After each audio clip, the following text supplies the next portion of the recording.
आर्थिक बेशिस्तीवरती कॅगने ताशेरे ओढलेत. त्यांनी स्पष्टपणाने म्हटलंय की वास्तववादी अर्थसंकल्प मांडा. त्याचबरोबर त्यांनी म्हटलंय की अनेक ठिकाणी खर्च आणि त्याची बिलं याचा ताळमेळच जमत नाही. 49,000 कोटी काही संस्थांना दिले. त्या संस्था कोण आहेत, कुठे आहेत, काय आहेत हे काय माहितीच नाही. म्हणजे 50,000चा खर्चाचा आतापताच 50,000 कोटी आहे, आतापताच लागत नाही. त्यामुळे विकासाच्या कामाला पैसा नाही, खर्च करायला पैसा नाही, अशी अवस्था महाराष्ट्र सरकारची झाली आहे. हे आता CAG slam states rising financial stress म्हणजे कॅगनी सूचना दिलेली आहे की आर्थिक तणाव महाराष्ट्रात आहे, आर्थिक परिस्थिती बिघडलेली आहे आणि त्याच्याकडे गांभीर्याने लक्ष द्या.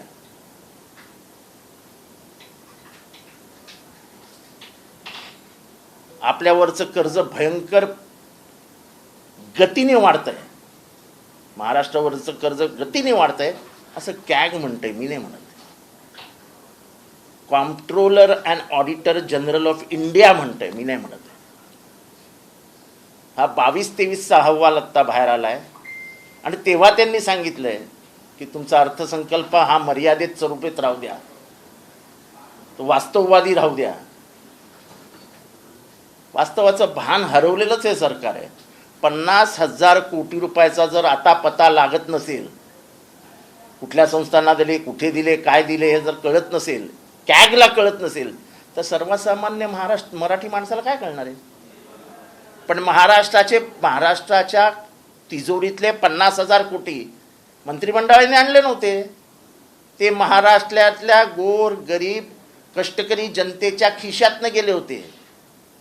हा पैसा काय महाराष्ट्र गव्हर्नमेंटला हिमालयातनं पाऊस पडला आणि जाऊन चादरीने जमा केला असा पैसा नाही आहे. हा पैसा आमच्या घामाचा पैसा आहे. त्या पै आणि पैचा हिशोब लागला पाहिजे. 49,000 कोटी रुपयाचा आतापत्ताच लागत नाही आहे. देणे घेणे ह्याचा आतापत्ताच लागत नाही आहे. काम कितीचं लिहिलं, बिलं कितीची दिली, काही आतापत्ता लागत नाही. आणि काय त्यांना गंभीरताही नाही असं कॅगचं म्हणणं आहे. हे गंभीर आहे प्रकरण. 50,000 कोटीचा हिशोब न लागणं, या आर्थिक बेशिस्तीबद्दलही कॅगनी ताशेरे ओढलेत. हे सर्वसामान्यांचं सरकार आहे. त्या सर्वसामान्यांच्या हातातले 50,000 कोटी रुपये गेले कुठे? कॅगला तुम्ही बेशिस्त आहात असं का म्हणावं लागतंय? वास्तववादी अर्थसंकल्प मांडा असं कॅगला का म्हणावं लागतंय? आम्ही नाही म्हणत आहे. या देशातली अकाउंट्स मधली सर्वात मोठी बॉडी म्हणते.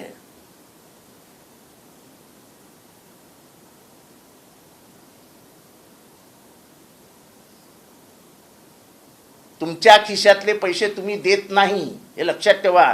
तुमच्या एफडीतनं हे पैसे येत नाही.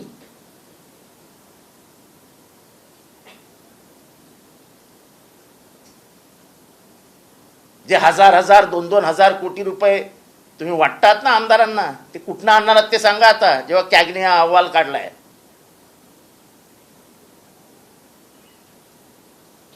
जा तुला दिले 1,000 कोटी, आम्हाला मत दे, जा दिलं 100 कोटी. अरे तुमच्या घरातले पैसे काय? हेच कॅगने लिहिलंय. महामंडळांना 50,000 कोटीचा तोटा. ही महामंडळ आहे कुठली? म्हणजे आजकाल तोटा, पूर्वी तोटा बिटा लाखात यायचा, पण आता तोटा पण इतक्या करोड देतो की बोलताना पण किती झिरो आहेत हेच कळत नाही. 50,000 कोटी म्हणजे माझ्या गाडीत आता मला बसवून त्या कॉम्प्युटरवर वगैरे हे करावं लागेल. 50,000 crores is how many zeros? महाराष्ट्रावरती कॅगने असे ताशेरे ओढलेले 70 वर्षात कधी बघितलेले नाहीत. इतका आक्षेप, गंभीर आक्षेप आणि गंभीर तक्रार कॅगने केली आहे असं 70 वर्षात कधी दिसलेलं नाही.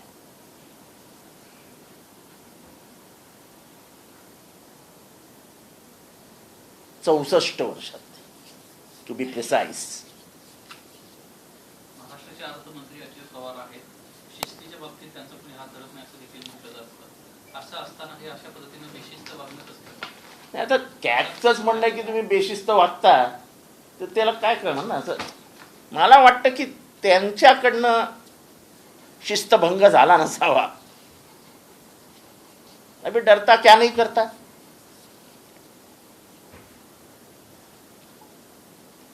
त्यांच्यावरही जबरदस्ती होत असेल. मोडा शिस्त, काय काळजी करू नका, काय होणार नाही. महाराष्ट्राला जनतेला काय कळत नाही. कॅग वगैरे हे फक्त मुंबईत येतात. मुंबईतल्या जनतेला कॅग कळत असेल. बाकी पुणे, नाशिक, विदर्भ, मराठवाड्यातल्या गावातल्या लोकांना काय कळतं. आपण 50,000 कोटी खाल्ले काय आणि 1,00,000 कोटीचा हिशोब लागला नाही तर काय फरक पडतोय. हे कळत नाही की पैसे त्या ग्रामीण जनतेच्या अर्थकरणातच येतात. ते त्यांचे पैसे, घामाचे पैसे तुम्हाला टॅक्स रूपाने देतात, ते लुबाडण्यासाठी देत नाहीत.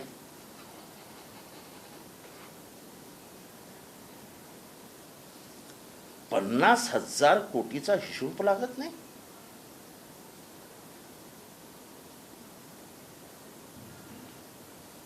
इकडे 50,000 कोटींचा हिशोब लागत नाही, दुसरीकडे कंपन्या देखील तोट्यात आहेत.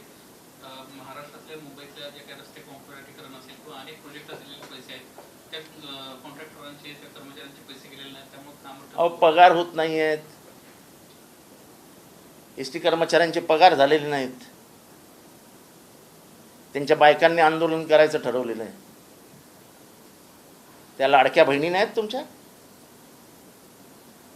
लाडक्या बहिणीच्या घरी नवऱ्याचा पगार पाठवायचा नाही, त्याला काय अर्थ आहे.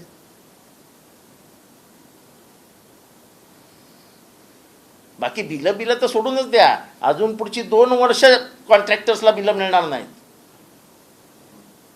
हे जे तुम्ही दिलेत 1,000 कोटी, दिलेत एवढे कोटी, दिलेत तेवढे कोटी, त्या कोटी रुपयाचा पैसा कोण पाठवणार.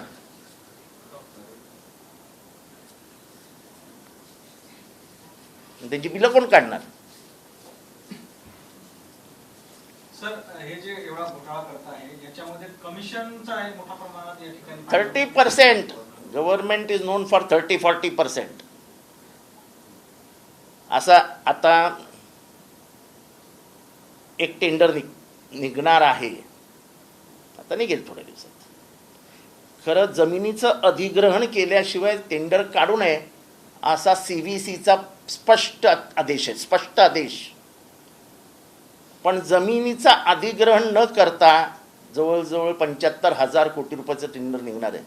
सर, तो वसई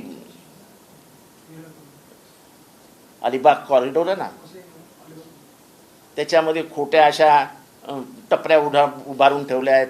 त्याच्यात काहीतरी ह्या गौशाला होत्या, तिथे कोंबड्यांचं काहीतरी घर होतं, असं काय काय उद्योग करून ठेवलेत. आणि आता त्याच्यातनं ते 4 पट जमिनीच्या तुम्हाला मिळतं. आता हे कोण करणार आहे हे काय वेगळं सांगायला नको. म्हणजे फक्त लुटायचीच कामं आहेत. त्याशी मी नावं पण सांगितलेली. जेवी काय त्याचं नाव, सगळे कॉन्ट्रॅक्ट घेतो तो. नाही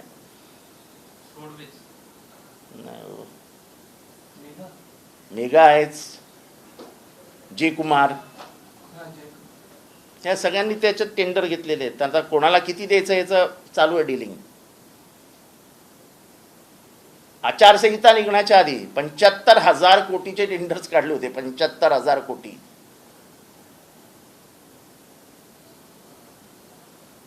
आणि आता तर म्हणजे टेंडरचा पाऊस पडेल पुढच्या 2 महिन्यात. आचारसंहिता येईपर्यंत असे टेंडर निघतील धडाधड. खिशात पैसे किती आहेत माहीत नाही. टेंडर काढायला जातं काय, एक जाहिरात द्यायची असते, ती जाहिरात गव्हर्नमेंट देतं, त्यामुळे ते स्वस्तात पडते जाहिरात. पण आता आज सगळ्या पेपरला फ्रंट पेज जाहिराती आहेत पैशाच्या, काहीतरी कामं पूर्ण केली वगैरे. हा पैसा आहे कुठे ते तर दाखवा आम्हाला एकदा. 30% किती झाले माहिती आहे का तुम्हाला. 10,000चे 30% म्हणजे किती झाले.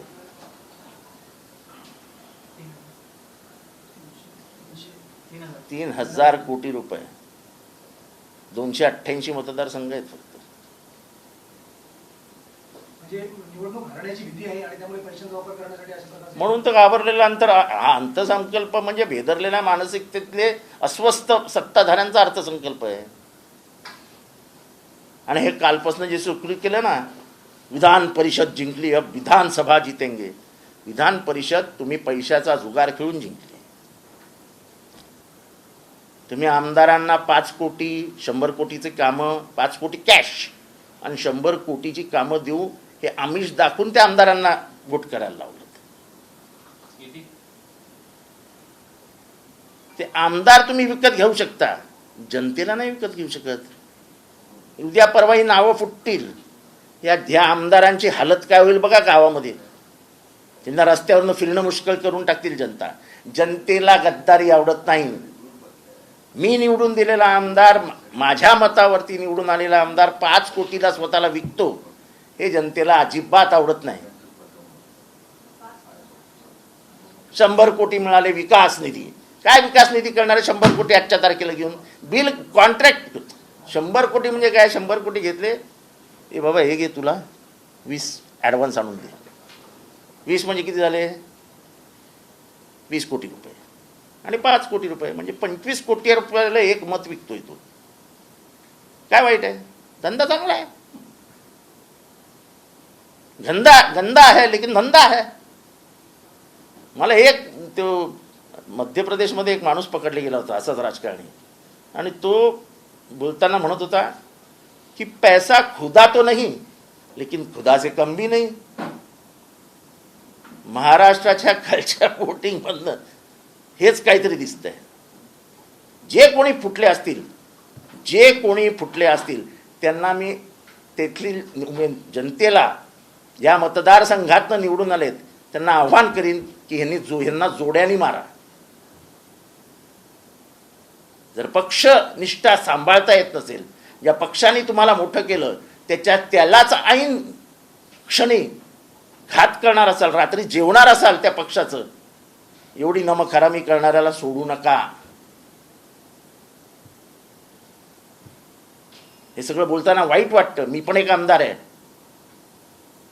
पण आपल्याला स्वतःला विकूनच टाकायचं आणि घरातलं जेवायचं आणि नमखरामी करायची.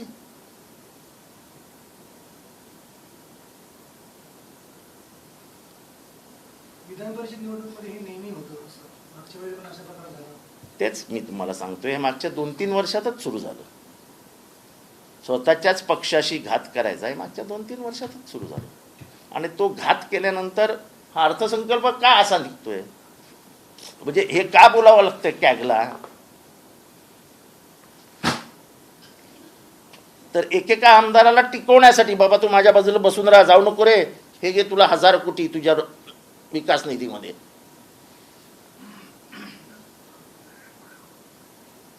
आपलं स्वत्व घाण महाराष्ट्रात पडायला लागलं, याचं फार दुःख होतं.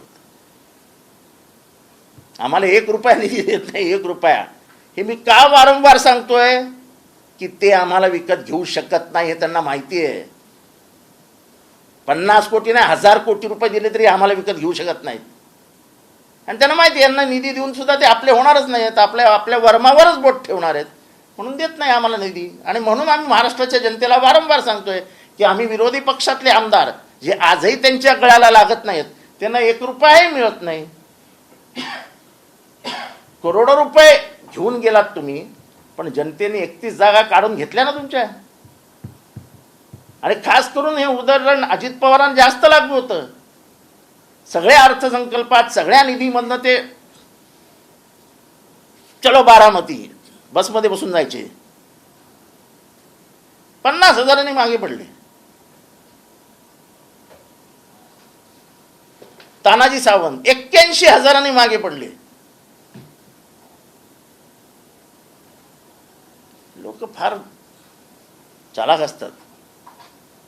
Don't take voters for granted.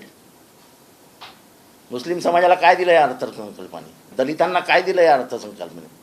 OBC, BC, SC, ST सगळ्या मागासवर्गीयांच्या स्कॉलरशिप्स थांबवून ठेवल्या आहेत.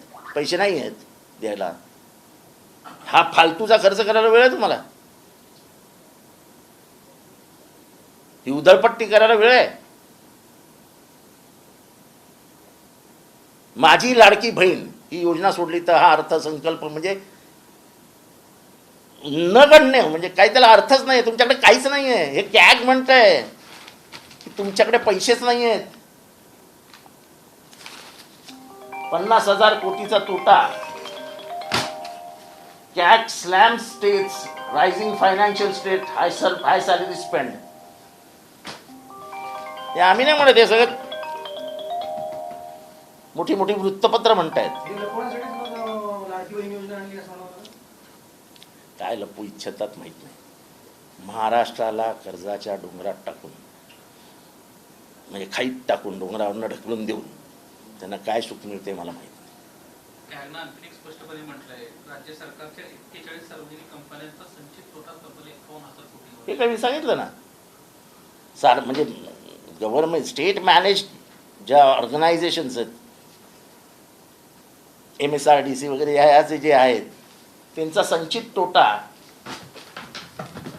महामंडळांना 50,000 कोटींचा. आज काही वाचतच नाही महाराष्ट्रात आजकाल. 1,00,000 कोटी ह्याला दिले, 1,00,000 कोटी त्याला दिले, त्याला दिले. अरे पैसे कुठे आहेत? मला लहानपणी अजूनही मला आठवतं की माझी आई मला सांगायची की बाबा झोपताना तुझे पाय चादरीच्या बाहेर जाणार नाहीत, तेवढीच चादर, म्हणजे तेवढी लांब चादर घे. चादरीच्या बाहेर पाय गेल्यावर थंडी वाजेल. चादरीच्या पाय बाहेर चाललेत, थंडी वाजणार. आणि तुम्हाला थंडी वाजेल, पण महाराष्ट्राच्या गरीब माणसाचा थरथरायला लागेल तो. कारण का ज्याच्या डोक्यावरचं कर्ज आणि नंतर त्याच्यातनं होणारी महागाई ही परवडणारी नाही आहे. शेकापचे जयंत पाटील यांनी काही वेळापूर्वी असं म्हटलं की पवार साहेबांचा एक आमदार जो आहे तो काल फुटला, तो कोण आमदार आहे माहिती आहे? नाही, मला नाही वाटत.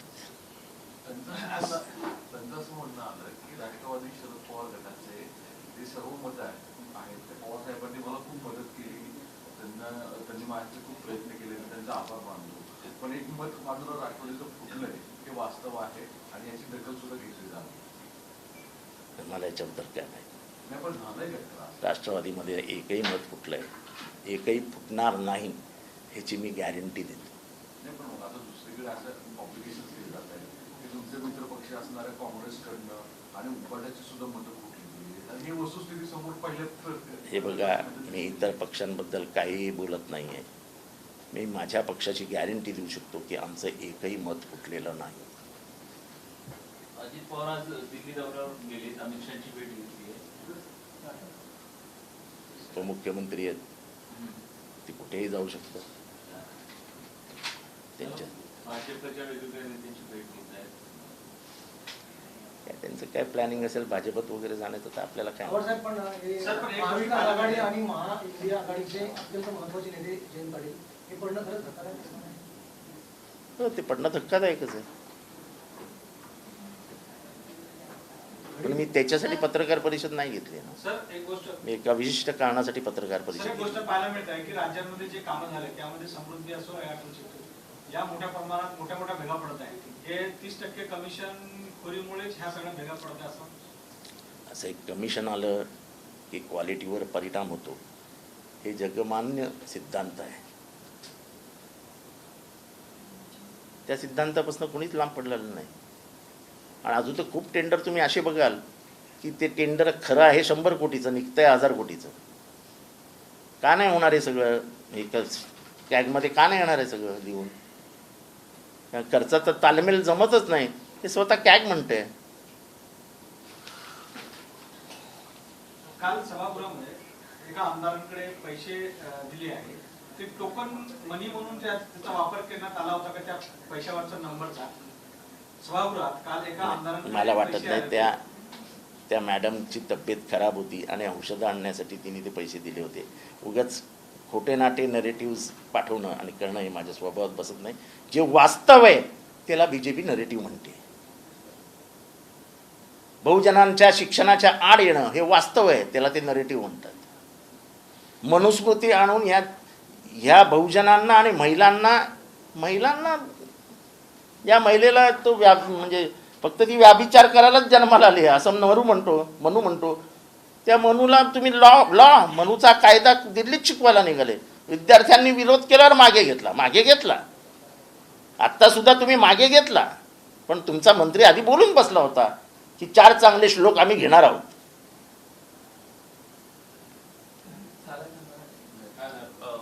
कालच्या निवडणुकीचं आणि मला कालची निवडणूक काल संध्याकाळी माझ्यासाठी संपलेली आहे. आता पुढचं आपलं काम सुरू करूया. झाली मिरवणूक झाली. सर एक मिनिट, फक्त शेलार यांचा एक दावा त्यांनी आज केलेला आहे पत्रकार परिषदेमध्ये. त्याच्यामध्ये त्यांनी स्पष्ट आरोप केलेले आहे की एका बाजूला उबाठा आणि शरद पवार राष्ट्रवादी या दोघांनीच जयंत पाटील यांना अडचणीत आणलं, उभा केलं, मतं मात्र त्यांची दिली नाही. त्याच्यामुळे या दोन्ही पक्षांची मतं फुटल्याचा दावा त्यांचा आहे. या प्रक्रियेमध्ये तुम्ही आहात होतात म्हणून स्पष्ट प्रश्न आहे. असं आहे की माझ्या पक्षापुरतं बोलायचं झालं, एकदा साहेबांनी सांगितलं की ती आमच्या दृष्टीने काळ्या दगडावरची पांढरी रेष आहे. त्यामुळे आमच्या मताबद्दल शंका घेणं हे चुकीचं आहे. आमच्यातला एकही माणूस फुटलेला नाही आणि आम्ही सगळे पवारसाहेबांच्या घरी जाणारी माणसं आहोत. जाताना लाज नाही वाटणार काय? म्हणतं खाईल स्वतःचं. त्यामुळे मी खात्री देतो की आमच्यातला एकही माणूस फुटू शकत नाही. ठीक आहे. सकाळनं सर्वे केलाय, त्यामध्ये राज्यात पुन्हा एकदा महाविकास आघाडी सरकार बनवू शकतं अशा पद्धतीचा जो काही त्यांचा अंदाज आहे तो वर्तवण्यात आलेला आहे. मात्र उद्धव ठाकरे आणि देवेंद्र फडणवीस हे समसमान पातळीवरती दाखवण्यात आलेले आहेत. तुम्हाला वाटतं का विधानसभा निवडणुकीच्या अनुषंगाने तसं परिस्थिती राज्यामध्ये निर्माण होईल? आम्ही 175च्या वरती जागा जिंकू ह्याची आम्हाला खात्री आहे. आणि काल जो आमदार फोडाफोडीचा प्रकार झाला आणि ज्या रकमा बाहेर येत आहेत 5 कोटी 10 कोटी, त्याच्यातनं महाराष्ट्राची जनता अजून अस्वस्थ होईल की ह्या राजकीय संस्कृती जी यशवंतराव चव्हाणांनी महाराष्ट्रात निर्माण केली होती त्याला तलवारीची कापून तुकडे तुकडे करून यांनी फेकून दिलेत. समाजकरण, हे करण ते करण सगळं बाजूला ठेवा, चाललंय फक्त अर्थकरण. साहेब, याला जोडून एक प्रश्न आहे की ज्या पद्धतीनं उद्धव ठाकरेंना मुख्यमंत्री पदासाठी म्हणून पसंती मिळते, असं वाटतं तुम्हाला महाविकास आघाडीने त्यांना चेहरा दाखवला? वेळ नाही सगळं ठरवायला, ते वरची लोक ठरवतील. मी फक्त जे मी वाचतो सकाळी ते दुपारी येऊन बोलतो. माझं व्यक्तिगत मताला किंमत शून्य आहे. मला मुख्यमंत्री व्हायचंय, करतील पवारसाहेब म्हणतात की 225 काय तरी उगाच माझं मत काय किंमत आहे काय? सर 225 पेक्षा 225 जागा पवारसाहेबांचा दावा आहे. पवारसाहेबांचा दावा असेल तर 100% खरा. 225 जर ते म्हणत असतील तर त्यांचं कॅल्क्युलेशन झालेलं आहे. तुम्ही 175 अहो मला माहित नाही ना 225 म्हणालेत ते. नशिबाने तुम्ही सांगितलं 100% खरं. विचारू हिंदी में पूछ लो भाई. विचारा फटाफट. अरे हिंदी में पूछो ना यार, क्या कर रहे हैं? सर फिलहाल जो कैग ने बहुत गंभीर रूप से उन्होंने कई रिमार्क्स दिए हैं, उसमें जो एक डिसिप्लिन फाइनेंशियल होनी चाहिए राज्य में दिखती नहीं है. जो कैसा है खर्च है उसमें कहीं तालमेल नहीं. कहीं कैसा है, ये इनडिसिप्लिन सरकार है और इसलिए वो कहते हैं कि कहीं तालमेल ही नजर नहीं आता है. डिस्ट्रीब्यूशन आणि रिसिट्स ह्यांच्या म्हणजे तालमेल कहीं है ही नहीं. और रही बात तो वो बोल रहे 50 करोड़ रुपए का हिस्सा, 50,000 50 करोड़ 50 खोके वो दिल में बैठा है ना. तो 50,000 करोड़ 50,000 करोड़ का हिसाब ही नहीं लग रहा है. 50,000 करोड़ रुपए का हिसाब न लगना इसका मतलब क्या हो गया? अच्छा, उन्होंने कहा है कि महामंडल जो विविध महामंडल है वो 50,000 करोड़ के लॉस में है, यानी 1 लाख करोड़ रुपया. समझ नहीं पा रहे किधर जा रहा है. उन्होंने कहा है कि हम कह रहे हैं और लगातार कहेंगे कि अर्थसंकल्प वास्तववादी करो. ये जो पैसा बांटने का काम करते ना आप, कि फूटे हुए आमदार कहीं भाग ना जाए, ले तेरे को 1000 करोड़, ले तुझे 2000 करोड़. वो 1000 करोड़ रुपया जाएंगे क्या? काम के लिए जाएंगे? पैसे ही नहीं तुम्हारे पास। कागज के घोड़े रहते उसको दौड़ाने का काम कर रहे हैं।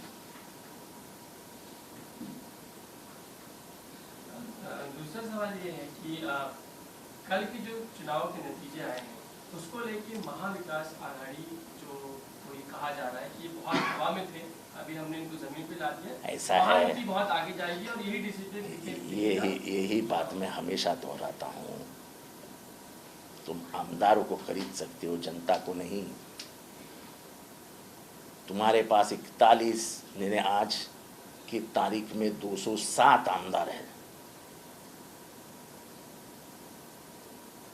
तुम्हारी इतनी बड़ी ताकत होते हुए भी तुमको लोकसभा में लोगों ने क्यों पराजित किया? क्योंकि जो तुम्हारी मगरूरी है, जो गुरूर तुमको आया है, हम पैसों से कुछ भी खरीद सकते हो। एक आमदार को तुम 25-50 करोड़ रुपया देके खरीद सकते हो, जनता को नहीं खरीद सकते हो। और मैं गारंटी से बोलता हूं, खास करके कल के दिन में जो हुआ है और जिन आमदारों ने गलती की है, वो आमदारों का नाम जब पता चलेगा, जनता उनको जूते से मारेगी, जूते से।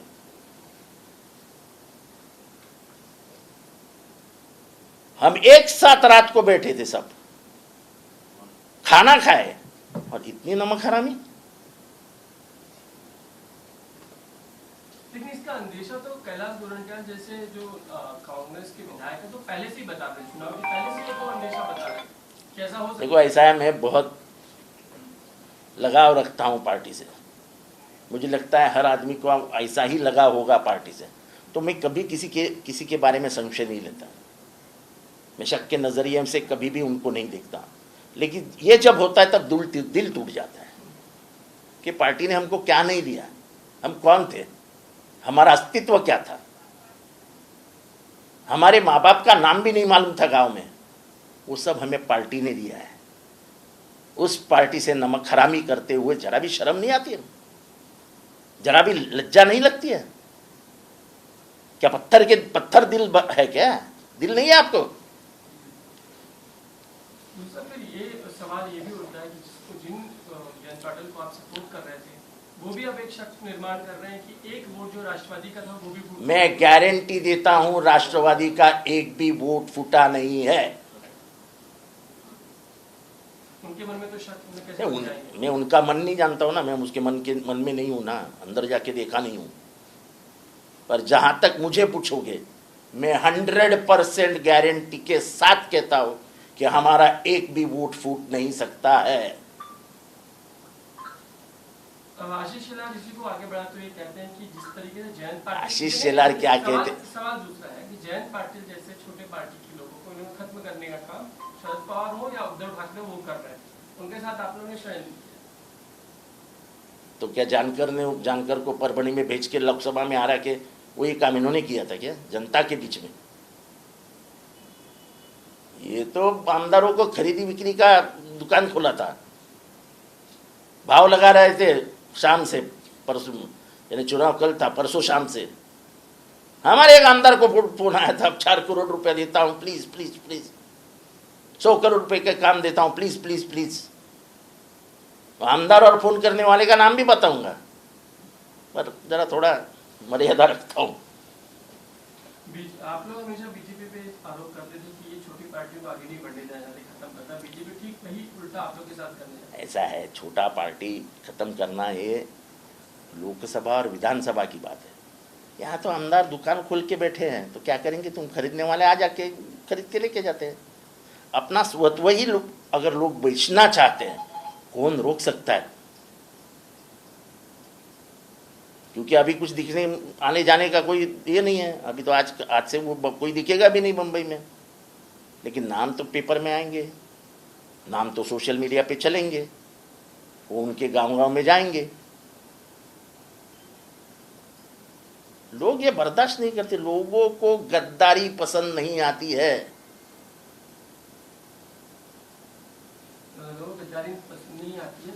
और इससे जुड़ा हुआ कि जब बीजेपी के अब नेता ये कहने लगे हैं कि वो 180 से 185 सीट विधानसभा में जीत सकते हैं, जबकि शरद पवार आप कह रहे हैं कि 225 सीट हम जीत सकते हैं, वो कह रहे हैं उनके दावे बड़े हैं, उनका हौसला बड़ा है, हम जमीन पे रह के बात कर रहे हैं। वो जमीन पे ही बात कर रहे थे ना, एक जमाने में लोकसभा में जब कहते थे कि 45 44 पार 400 पार, विधानसभा में 200 बार भी कह रहे हैं। हाँ, तो पब्लिक ने हद पार कर दिया, जाओ अपने औकात में रहो।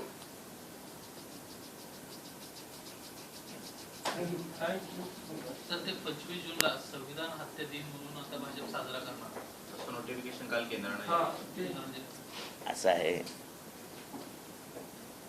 की झालेल्या चुकीबद्दल इंदिरा गांधींनी देशाची माफी मागितली होती. तेव्हाची राजकीय परिस्थिती याचा व्यवस्थित अभ्यास करायला हवा. नवीन जनरेशनला तेव्हा काय झालं, कशामुळे झालं याची काहीही कल्पना नाही. इंदिरा गांधी तशा का वागल्या याला एक बाजू आहे. ठीक आहे, इमर्जन्सीचा मी देखील विरोधक आहे, पण त्या बाईंनी मोठ्या मनाने, इंदिराजींनी मोठ्या मनाने देशाची माफी मागितली आहे. राजीव गांधींनी त्याच्यासाठी माफी मागितली होती. आणि कधीचा इतिहास म्हणजे 75 25 आणि जवळजवळ 50 वर्षानंतर तुम्ही हे जाणून बुजून तुम्ही संविधानाला धोका निर्माण करत होतात असं जेव्हा जनतेला संशय आला तेव्हा तुम्ही हे करताय. तुमचं संविधान तयार होतं, तयार, फक्त 400 पार आणि संविधान दुसऱ्या दिवशी आणलं असतं टेबलावरती. अहो, तुम्ही मनुस्मृतीचा विचार करायला लागले होते संविधान काढणार म्हणून. संविधान लॉ कॉलेजला शिकवायला निघालेले तुम्ही संविधान काढणार म्हणून मनुस्मृती. संविधानाची हत्या त्याच दिवशी झाली, ज्या दिवशी 1950 साली जेव्हा संविधानाला आम्ही विरोध करू असं ऑर्गनायझर मध्ये सापून आलं. यांची जी मातृसंघटना आहे त्या मातृसंघटनेने कायम संविधानाच्या विरोधात भाषा बोलले आहेत. त्यांनी तर स्पष्टपणाने म्हटलंय की आंबेडकरांनी पश्चिमी राष्ट्रातले वेगवेगळे संविधान वाचून त्या संविधानातनं जमा केलेलं सगळं आपल्या संविधानात टाकलं. आणि गांधी काय म्हणाले होते जेव्हा नेहरूंना त्यांनी सांगितलं की संविधान सभेचे त्यांना अध्यक्ष म्हणजे ड्राफ्टिंग कमिटीचा अध्यक्ष करा, तेव्हा गांधीजींचं हे वाक्य होतं की ज्याने सर्वात जास्त शोषण बघितलंय, अनुभवलेलं आहे, तोच भारताला न्याय देऊ शकेल. आणि म्हणूनच डॉक्टर बाबासाहेब आंबेडकरांना तुम्ही संविधान समितीचा अध्यक्ष बनवा, हे नेहरू गांधींनी ठरवलं होतं. आणि त्याच्यातलं हे वाक्य फार महत्वाचं आहे की ज्यांनी स्वतः शोषण बघितलंय तोच शोषितांचं दुःख व्यवस्थित समजू शकेल. आणि आपल्याला संविधान तसंच हवं. त्या संविधानाला तुम्ही विरोध केला होता. सर, केंद्र सरकार ये इस तरह का 25 जून 1975 को जो इमरजेंसी लगी उसको अगर संविधान की हत्या के रूप में मनाना चाहे तो एक बड़ा सवाल उठता है, क्या कहेंगे? नहीं, बड़ा क्या सवाल उठता है, बड़ा क्या सवाल उठता है.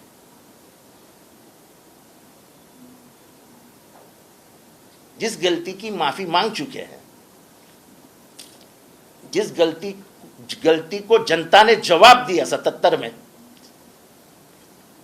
इंदिरा गांधी खूब हार गई राजनारायण के सामने.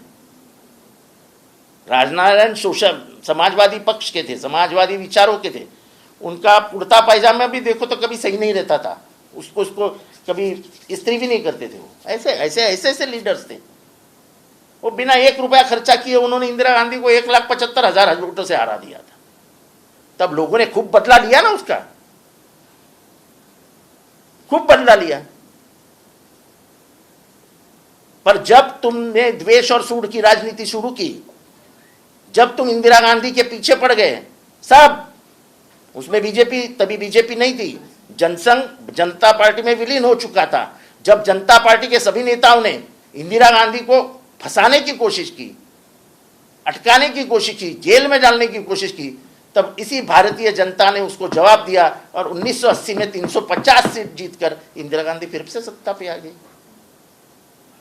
ये भारतीय जनता, इसीलिए मैं उसके ऊपर विश्वास रखता हूं, ये सत्ता की मगरूरी नहीं चलने देता है. जब इंदिरा गांधी ने उसको दिखाया तो उन्होंने उसको जमीन पे लाया, पर जब इन्होंने दिखाने की शुरुआत की तो उनको बाहर ढकला। ये भारतीय जनता है। एबीपी माझा, उघडा डोळे बघा नीट।